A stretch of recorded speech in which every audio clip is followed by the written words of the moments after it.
تو بنی اسرائیل نے اپنی قوم کی آزادی کے دن کا احترام کیا، اور اتفاق ایسا ہے کہ یہ ہماری بھی آزادی کا دن کل آ رہا ہے، 14 اگست 74واں ہمارا یوم آزادی ہے۔ اس آزادی کے حصول پر ہمیں بھی اللہ کا شکر ادا کرنا چاہیے کہ اللہ تعالیٰ نے ہمیں انگریز منحوسوں اور ہندوؤں کی نحوستوں سے نجات دی اور یہ آزاد مملکت عطا فرمائی، جو بہت بڑی اللہ کی نعمت ہے۔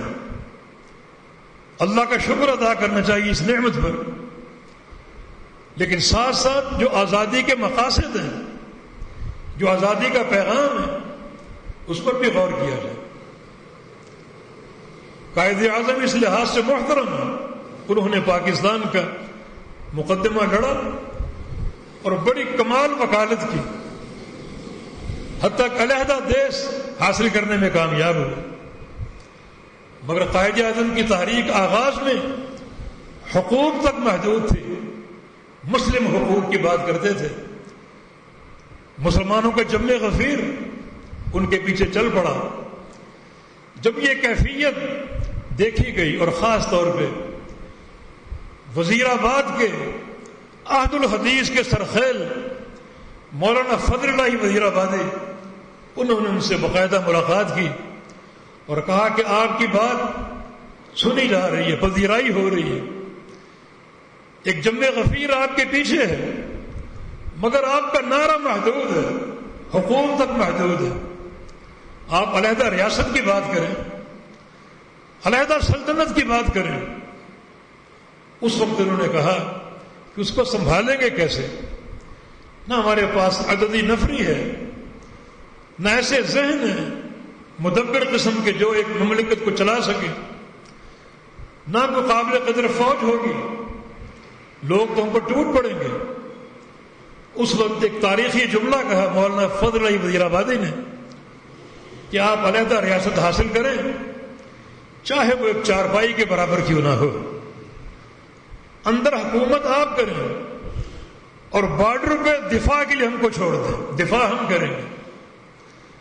اگر ہم ناکام ہو گئے بدنامی ہماری ہوگی، آپ کی شان میں فرق نہیں آئے گا، مگر علیحدہ ریاست کی بات ہو جہاں ہم آزاد ہو، آزادی سے اللہ کی توحید کو نافذ کر سکیں، آزادی کے ساتھ اللہ کے پیارے پیغمبر کی سنت کو اور آپ کے دین کو نافذ کر سکیں۔ چنانچہ یہ بات، یہ تحریک جو حقوق سے شروع ہوئی، علیحدہ ریاست کے معاملے میں ڈھل گئی۔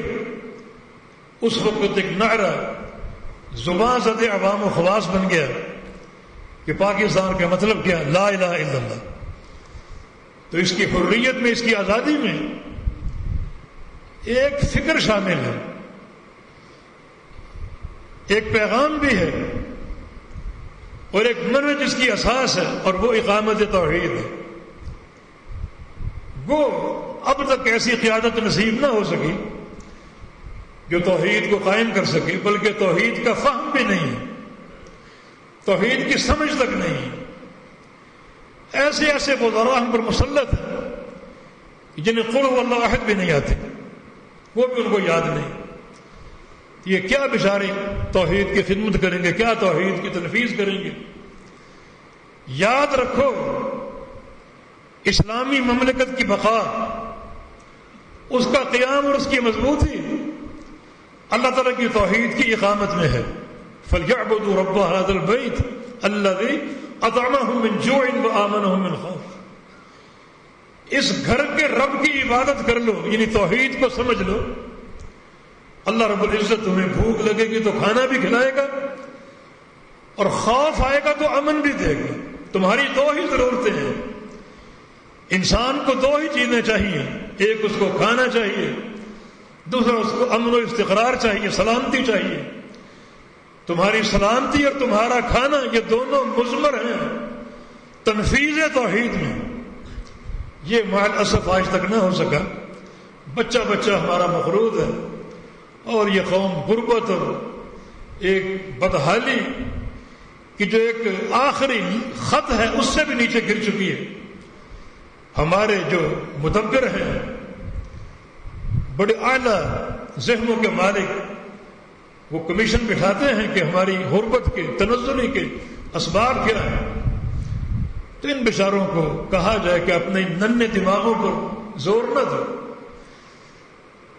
ہماری کمزوری کے اسباب متعین ہو چکے ہیں، اور وہ ہے توحید کو نہ سمجھنا اور توحید سے دوری.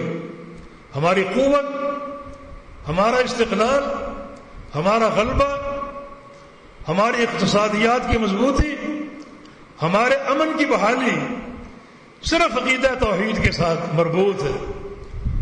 یاد رکھو، کھانا ہمارا حق ہے، امن ہمارا حق ہے. اوپر اللہ رب العزت عرش پہ مستوی ہے، اس نے ہمیں اپنا ایک حق دیا ہے، اور وہ توحید ہے. حق اللہ علی العباد ان یعبدوہ ولا یشرکوا بہ شیئا. اللہ کا بندوں پر یہ حق ہے کہ بندے اللہ کی عبادت کریں، بس اس کی توحید کو سمجھیں. یہ اللہ کا حق. زمین والے آسمان والے کے حق کو سمجھیں اور اس کو نافذ کریں، تو آسمان والا زمین والوں کے سارے حقوق پورے کر دے گا. تم میرے حق توحید کو سمجھو اور حق توحید کو قائم کرو، میں تمہارے سارے حقوق بحال کر دوں گا. سارے حقوق تمہیں حاصل ہو جائیں گے. جب توحید کے بدلے جنت ہے، اور جنت سب سے بڑی نعمت ہے، تو یہ دنیا کے مال، دنیا کا امن و سلامتی، یہ تو بہت معمولی چیزیں ہیں. جب توحید پر جنت ملے گی تو دنیا کی ترقی اور کامیابی کیوں نہ ملیں گی؟ تو جو حقیقت میں اس منہج اور فکری ریاست کی بنیاد تھی، اس سے ہم کوسوں دور ہیں. یہ ہماری غربت کا، افلاس کا، ہمارے مقروض ہونے کا سبب ہے. سب کچھ چھوڑ کر اگر ہم توحید کی خدمت کریں، ہمارے حکام ذاتی پروٹوکول کی بجائے اللہ کے حقیقی پروٹوکول کو سمجھیں، اس کی توحید کی تنفیذ کریں، تو اللہ راضی ہوگا، خوش ہوگا، اور یقیناً وہ ہماری ساری نعمتوں کو بحال کر دے گا. رحمتوں کی بارش ہوگی. چھوٹی سی جھلک یہ ہے، حق یقام فی الارض خیر لهم من ان یمطروا 40 صباحا. کسی ملک میں یا کسی علاقے میں اللہ تعالیٰ کی ایک حد قائم ہو جائے، کسی چور کا ہاتھ کاٹ دیا جائے، یا کسی زانی کو سنسار کر دیا جائے، کسی شرابی کی پشت پر کوڑے مار دیے جائیں، اللہ اتنا خوش ہوتا ہے کہ انہوں نے میری حد کو نافذ کیا. اللہ اس قوم کو اتنا مالا مال کرتا ہے کہ 40 دن نبی اسلام کی حدیث کے مطابق 40 دن اگر پوری زمین پر رحمت کی بارش ہو تو 40 دن کی اس بارش کے نتیجے میں کیا کچھ نعمتیں یہ زمین اگلے گی اور کیا کچھ حاصل ہوگا، اللہ اس سے بڑھ کر اس قوم کی جھولی میں ڈال دے گا جس قوم نے اللہ کی ایک حد کو نافذ کیا ہے. تو جہاں ایسے ایسے حکام ہوں جو کوڑوں کی سزا کو شرف انسانیت کی توہین قرار دے، یہ اللہ کے نظام کو، اللہ کے پیارے پیغمبر کے نظام کو انسانیت کی توہین قرار دے، وہ قوم کیسے امن میں رہ سکتی ہے، کیسے اس کی نعمتیں بحال ہو سکتی ہیں؟ جس قوم کے وزراء کہیں کہ سودی معیشت کے بغیر ہمارا گزارا نہیں ہے، وہ قوم کیسے بحال ہو سکتی ہے؟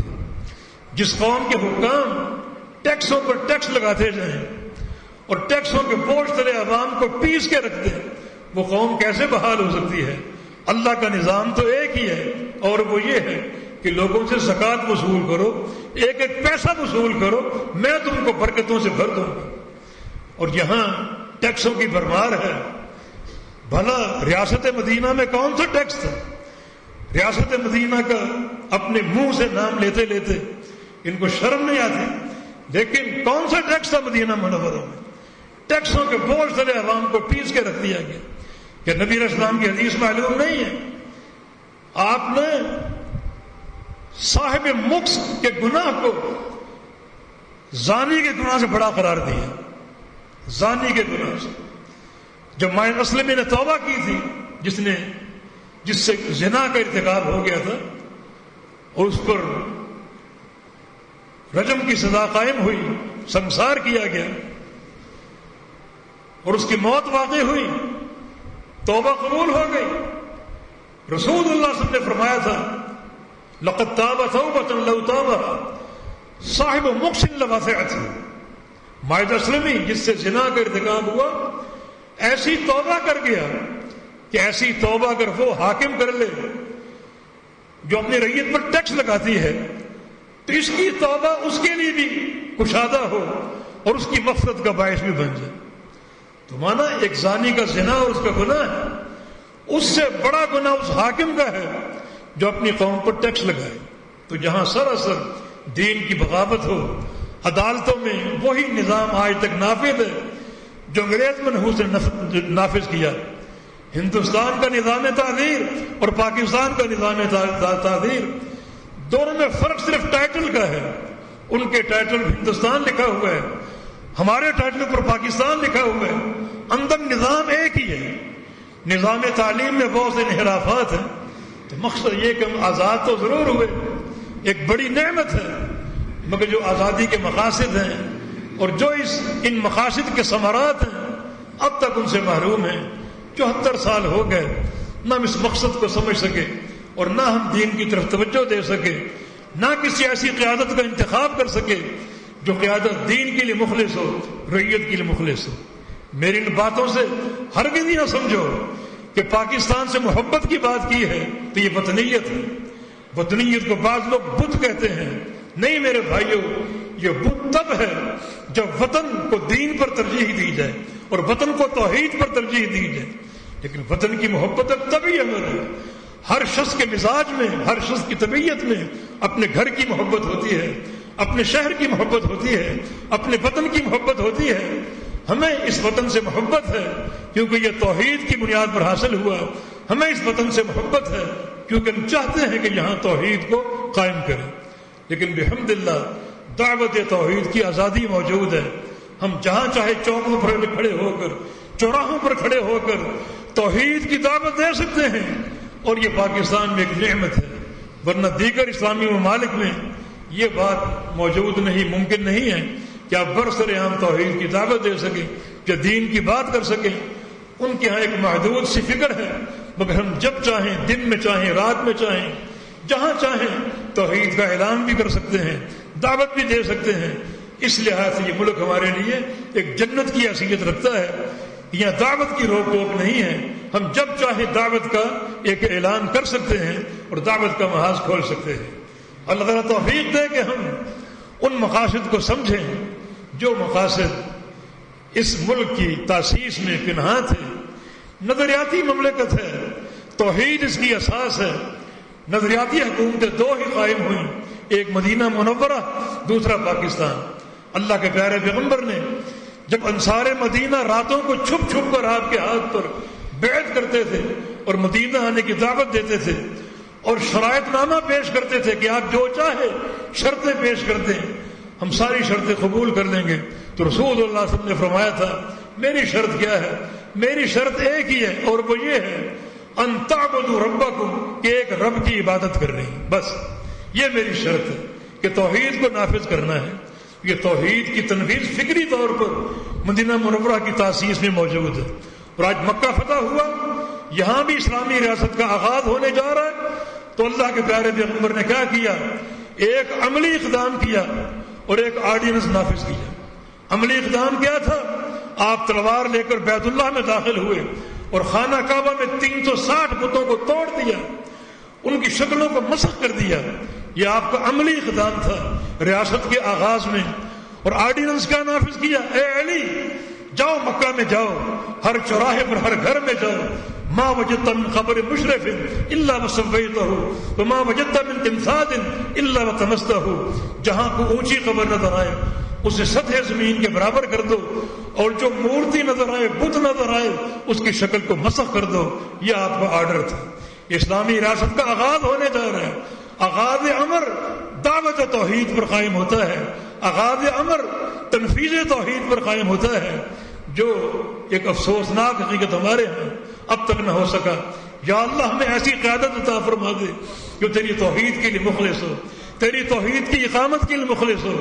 اس ملک کے چپے چپے پر توحید کو قائم کر دے، اس ملک کے چپے چپے پر اپنی محبت کو قائم کرنے کی توفیق دے دے، اس ملک کے چپے چپے پر پیارے حبیب کی محبت کو اور پیارے پیغمبر کی سنت کو نافذ کرنے کی توفیق عطا فرما دے. اقول قولی هذا واستغفر الله لي ولكم واخر دعوانا ان الحمد لله رب العالمين.